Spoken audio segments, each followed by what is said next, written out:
Fidèles téléspectateurs de Chérif la télévision, mesdames et messieurs, bonsoir et bienvenue dans cette édition. Les acteurs de la SOMAPEP SA et leurs partenaires techniques et financiers sont en conclave à Bamako pour l'atelier de validation des schémas directeurs d'alimentation en eau potable des 14 centres de l'intérieur du périmètre de concession. Objectif: évaluer et analyser les documents des études effectuées à cet effet. Amadou Kamara et Mohamed Sidibé. Cette rencontre de haut niveau entre les acteurs impliqués dans l'élaboration du schéma directeur d'alimentation en eau potable des villes de l'intérieur du périmètre de concession est d'une importance capitale car aucun développement durable n'est possible si les problèmes d'alimentation en eau potable d'une localité ne sont pas résolus en amont. Cérémonie qui consacre la validation des rapports des schémas directeurs d'approvisionnement en eau potable des 14 centres du périmètre des concessions de la SOMAPEP.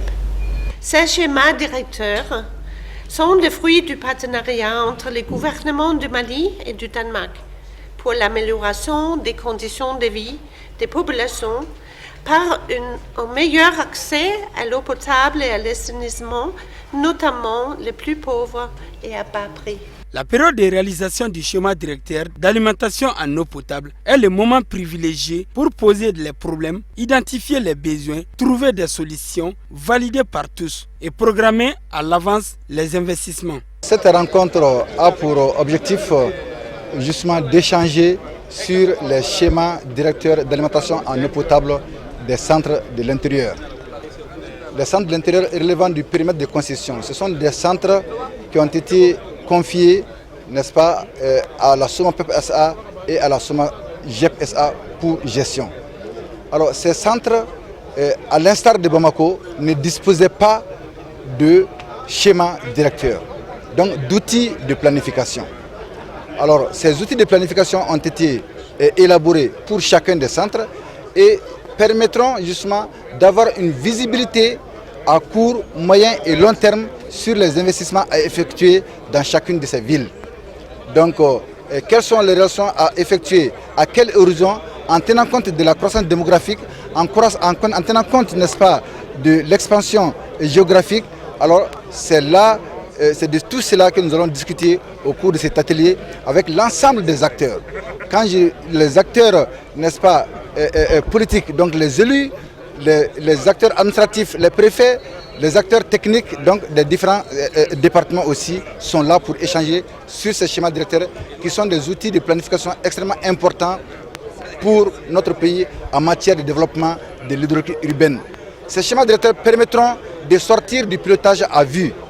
Nous n'allons pas réaliser des actions de façon sporadique, mais nous allons réaliser des actions parce que alors elles doivent répondre à tel ou tel besoin des populations et à tel moment précis. Donc voilà toute l'importance de la rencontre d'aujourd'hui.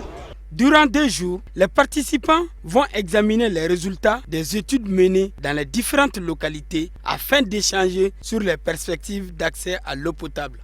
Le gouvernement du Mali, à travers le ministère de l'Énergie et de l'Eau, a initié un vaste programme de prospection en vue de promouvoir un développement durable du service de l'eau potable dans notre pays.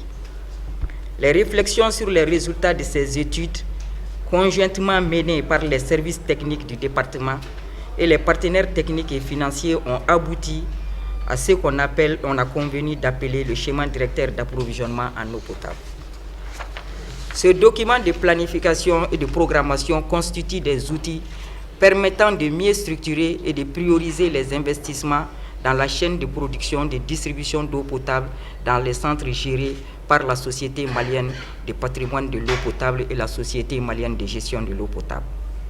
Si pour Bamako, nous disposons d'une vision globale jusqu'à l'horizon 2032 en matière de planification des investissements pour le développement de l'hydraulique urbaine, la mise en place d'un tel instrument pour les centres de l'intérieur constitue une préoccupation forte pour notre département, d'où la tenue de la présente rencontre. Rappelons que le schéma directeur est un outil de programmation et de gestion pour la localité qui doit lui permettre d'avoir une vision globale des besoins et des solutions envisageables. Un préalable indispensable à la réalisation des travaux structurants et au développement en matière d'accessibilité en eau potable. Dans le cadre du lancement des activités du Festi GME première édition, le groupe Média Énergie a organisé une conférence débat avec comme thème le conflit intercommunautaire, causes, conséquences et solutions. Ousmane Sougouré nous fait le point. Du 23 au 26 février 2017 se tiendra le festival du groupe Média Énergie premier du JAR. Durant 3 jours, plusieurs activités sont prévues au programme, notamment les foires d'exposition, les démonstrations d'arts martiaux et les concerts géants Zikri. Occasion pour les responsables du groupe de donner le ton par une conférence avec comme thème les conflits intercommunautaires. Vous le savez, ce thème-là, c'est un thème d'actualité parce qu'en réalité, au regard de tout ce qui est en train de se passer dans notre pays, parce qu'à un moment donné, on était à bout de souffle, on s'était dit que le Mali était en train de sortir. Mais en réalité, il y a une autre tournure de la chose où maintenant les Bamanans et le Peul n'arrivent plus à s'entendre, n'arrivent plus à cohabiter. Telle n'était pas vraiment une réalité de notre pays. Donc c'est sur ça maintenant on attend un peu partout qu'il y a les attaques intercommunautaires. Donc d'où nous avons choisi alors ce thème pour savoir en réalité d'où viennent maintenant ces conflits-là. Quelles sont les causes réelles? Qu'est-ce qu'ils veulent au juste? Donc maintenant, en cherchant les causes, il va de soi que les conséquences, nous sommes en train de les vivre déjà. Et ça, nous avons les conséquences là, ensemble, n'est-ce pas, lors de ce débat, on va faire des propositions de solutions. Les conférenciers du jour ont tour à tour abordé des thèmes dont certaines de nos communautés sont confrontées ces temps-ci. Vous avez les petits conflits maintenant entre Peul et cultivateurs qu'on résolvait dans le temps par nos mécanismes traditionnels. Mais à partir du moment où les gens de Bamako ont commencé à avoir des animaux et ont commencé à avoir des champs alors qu'ils sont à Bamako, donc ils sont en train de travailler par proxy. Donc il y a eu une réduction de la quantité de terres arables qui existent pour les pâturages et pour l'agriculture tout court. Donc il y a une tension pour le capital terre. Et donc vous avez ces petits conflits. Mais dans le cas présent du Mali aujourd'hui, c'est un petit problème, le conflit intercommunautaire. Mais ils veulent donner de l'ampleur pour nous affaiblir. Solution, moi c'est plutôt une interpellation que j'ai faite. Je dis que pour remédier à ce problème-là, l'État, disons, les décideurs doivent établir une véritable politique de gestion du foncier. Tant que cela n'est pas fait, alors nous serons toujours en face des conflits qui opposent les communautés. Il faut que l'État élabore une véritable politique de gestion foncière. Rappelons que le groupe Média Énergie se compose en plus de la télé Énergie TV, d'une radio Énergie FM, appelée à devenir un réseau de radios généralistes de proximité qui comportera Énergie FM de Sikasso, Ségou, Mopti, Kayi, Tombouctou et Gao. En outre, le groupe envisage la création d'organes de presse écrite, un web journal et une imprimerie. Réunion de concertation des partenaires techniques et financiers autour du projet d'aménagement du barrage Taoussa. Le Grand Hôtel de Bamako a servi de cadre pour les acteurs intervenant dans les 10 projets pour étudier les documents et analyser des pistes de solutions. Amadou Kamara, Seydou Niaré avec la voix de Kafouné Bachili.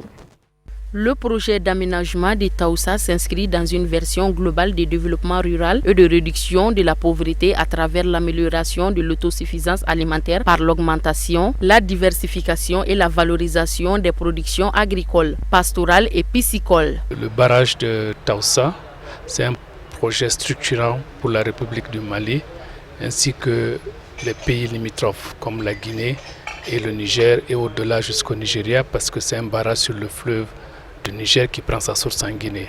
Ça permet premièrement de réguler le flot de l'eau du Niger dans un contexte de changement climatique. Deuxièmement, le barrage va permettre d'irriguer près de 3000 hectares de terre au nord du Mali et de produire de l'électricité pour servir les grandes villes du nord.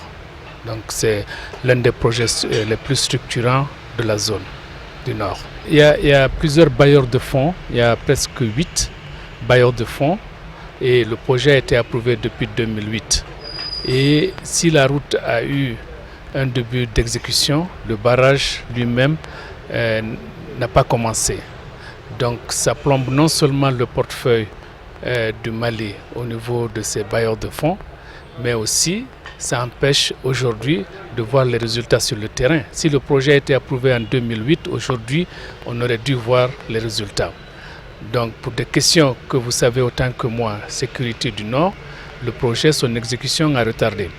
Donc aujourd'hui ces bailleurs de fonds qui sont désireux d'accompagner encore le Mali dans la réalisation du projet ont décidé, sur l'invitation du gouvernement, de discuter de tous les problèmes qui empêchent le bon déroulement de l'exécution de ce projet et d'essayer de trouver des solutions idoines en vue de reprendre les travaux et d'exécuter le barrage ainsi que tous les ouvrages connexes, les irrigations, ainsi de suite au bénéfice des populations du Nord. Le projet de Taoussa est d'un intérêt majeur non seulement pour le développement du Mali, mais également de la sous-région et s'inscrit dans le plan d'action de développement durable du bassin du fleuve Niger.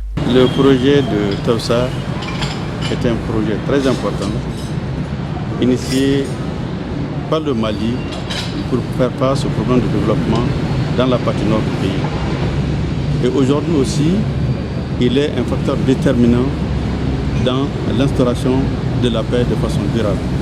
Ce projet-là, c'est pourquoi il est articulé autour d'un certain nombre de composantes. Une première composante, c'est la route qui va de Gao jusqu'à Taoussa, qui passe par Boureng. Ce tronçon-là est le premier maillon de la route transsaharienne qui va normalement de Boureng jusqu'à la frontière avec l'Algérie. Son rôle, c'est de pouvoir faire de façon d'amener de façon permanente des produits de l'Algérie au Mali et vice-versa du Mali vers l'Algérie. Donc ça va ouvrir un certain nombre de débouchés au niveau de la région de Gao. Et déjà les gens en profitent par rapport aux produits algériens.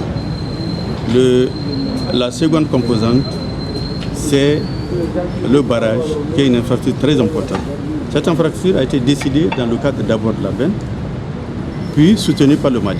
Et ça permet, de réguler le débit du cours du fleuve Niger, ça permet de produire de l'électricité, ça permet de faire l'agriculture, de développer la pêche. Donc, autant de facteurs qui permettent aujourd'hui de stabiliser la zone, d'améliorer les conditions d'existence et de pouvoir développer le vivre ensemble entre les communautés qui sont dans cet espace. Cette rencontre du ministère de l'Énergie et de l'Eau, de l'autorité du bassin du Niger et les autres acteurs sur les ouvrages structurants du plan quinquennal prioritaire est une illustration éloquente de cette volonté de coopération.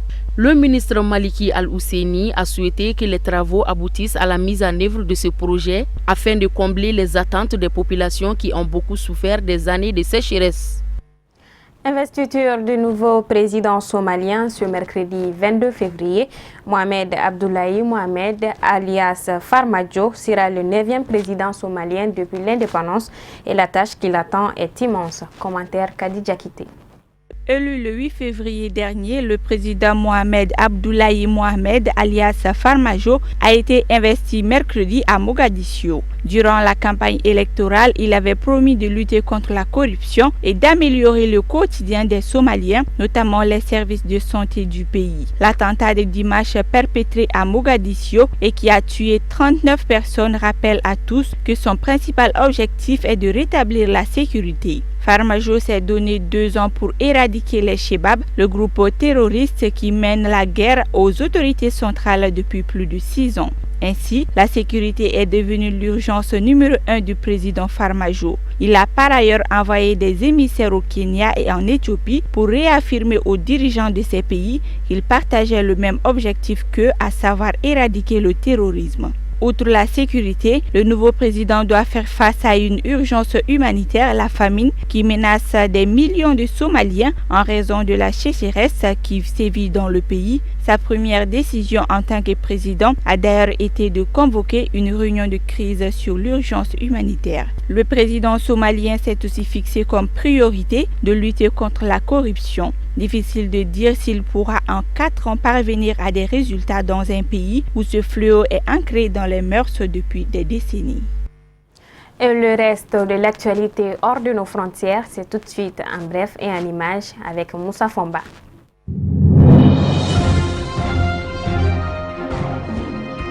En Afrique du Sud, les organisations de la société civile s'inquiètent à la veille d'une manifestation contre les étrangers prévue ce vendredi 24 février.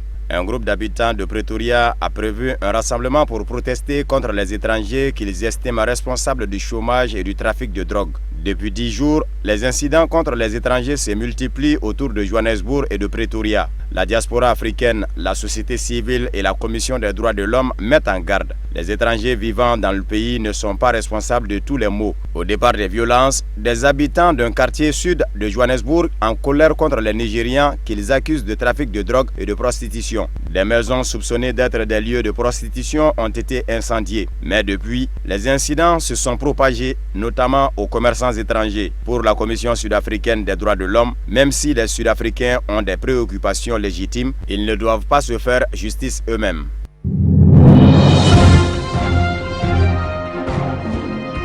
La famine gagne du terrain dans des pays comme le Soudan du Sud, la Somalie, le Nigeria ou encore le Yémen. Urgence pour ces 4 pays dans lesquels elle menace la vie de millions de personnes. Elle souffre ainsi des effets combinés du dérèglement climatique, mais également des conflits armés ou de l'insécurité favorisée par des groupes terroristes. Ce mercredi, le secrétaire général de l'ONU, Antonio Guterres, est monté au créneau pour appeler les donateurs à l'aide. L'ONU demande en effet pas moins de 4,4 milliards de dollars pour venir en aide à quelques 20 millions de personnes touchées par la famine dans ces pays. La Grande-Bretagne a déjà manifesté son soutien aux populations en détresse. Nonobstant, l'ONU insiste sur l'urgence de la demande. Des 4 pays menacés par la famine, seule la Somalie connaît une sécheresse.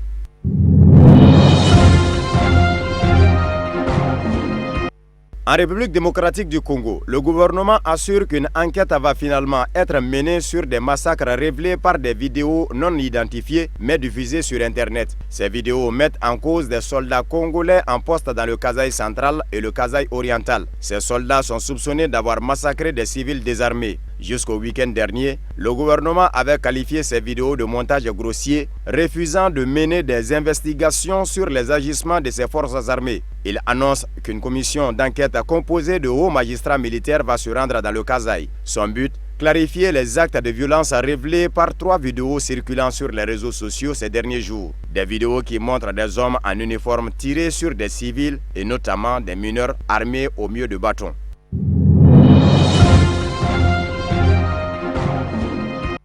Le procès des disparus du Novotel s'est ouvert ce mardi 21 février à Abidjan. Un procès pour le meurtre de 4 hommes, dont 2 Français enlevés en 2011 à l'hôtel Novotel d'Abidjan, au plus fort de la crise post-électorale en Côte d'Ivoire. L'audience est tenue en présence des 10 accusés militaires et miliciens fidèles à l'ex-président Laurent Gbagbo dans le box des accusés. Ils sont soupçonnés d'avoir participé à l'enlèvement de 4 hommes au Novotel d'Abidjan, puis à leur assassinat à la présidence de la République. Les auditions des prévenus ont débuté. 2 d'entre eux ont été entendus ce mercredi. Ils rejettent toute responsabilité. Le colonel Modi était le chef des opérations de la garde républicaine de Laurent Gbagbo. À la barre, il reconnaît avoir vu 2 blancs et des basanés au palais présidentiel. Dans l'arrière-cour, il reconnaît ces hommes ont été secoués, molestés mais pas torturés. À la question de savoir comment sont-ils morts, il répondra, je cite, « Je les ai vus, ils étaient vivants. Puis je suis parti, il y a eu les bombardements. Quand je suis revenu, ils étaient morts. C'étaient les hélicoptères de l'ONUCI et des Français de la Licorne qui bombardaient. Près des corps, on a retrouvé leurs munitions. » Fin de citation. Mais une thèse révisionniste pour les avocats des familles des victimes.